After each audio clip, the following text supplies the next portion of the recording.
भजन सम्राट कोण असतील तर लोक माहिती जोडतात आणि त्याच्याकडे होऊन जाते.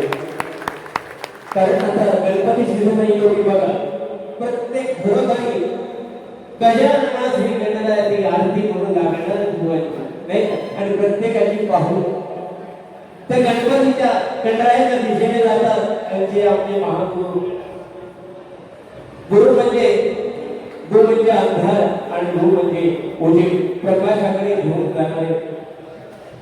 आणि आम्हाला खरोखर या गुरुंकडे कुठेतरी या पृथ्वी तलावरती वावरण्याचा मान मिळाला, जनसामान्यामध्ये राहण्याचा मान मिळाला. आणि याचं सर्व श्रेय कोणाला जातं तर सन्मान्य भजन सम्राट बुवा सर्वांची लवकर बुवा.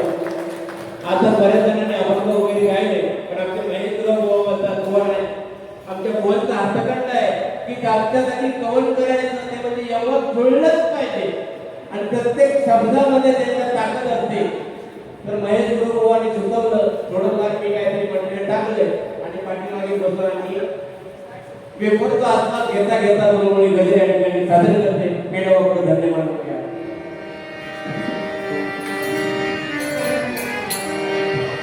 हरिभजनाचा महादेव, हरिभजनाचा महादेव लाभला गुरु. हरिभजनाचा महादेव बोलते स्वभाव म्हणजे कटकन आवडतो. माझे गुरु आहे म्हणून नाही, पण लहान असो मोठा असो प्रत्येकाशी कसा संवाद साधायचा आणि कशात कसं प्रत्येकाला कसं कळेचं उत्तर द्यायचे कोणाकडून शिकावं आपल्या नोकरी व्हावं. आणि हा वारसा पुढे चालवण्याचा आम्ही शिक्षकांना प्रयत्न करतोय. आणि मी म्हणे ना, गर्दीपेक्षा जे आले ते आपले. आणि गुरुपौर्णिमा ही गुरुपौर्णिमे दिवशी झाली पाहिजे, कारण तो दिवस त्यांचा असो नाही. आणि आपण महिनाभर काय दीड महिना चालूच असतात फक्त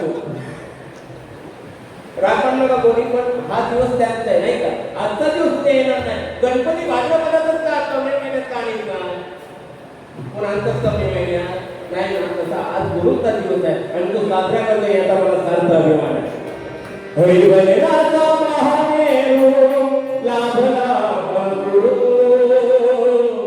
भगवानाच्या आशीर्वादाने 35 वर्षामध्ये 35व्या वर्षी भगवानाच्या आशीर्वादाने कार्य झाले गुरु.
Hare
हरिनाम नगर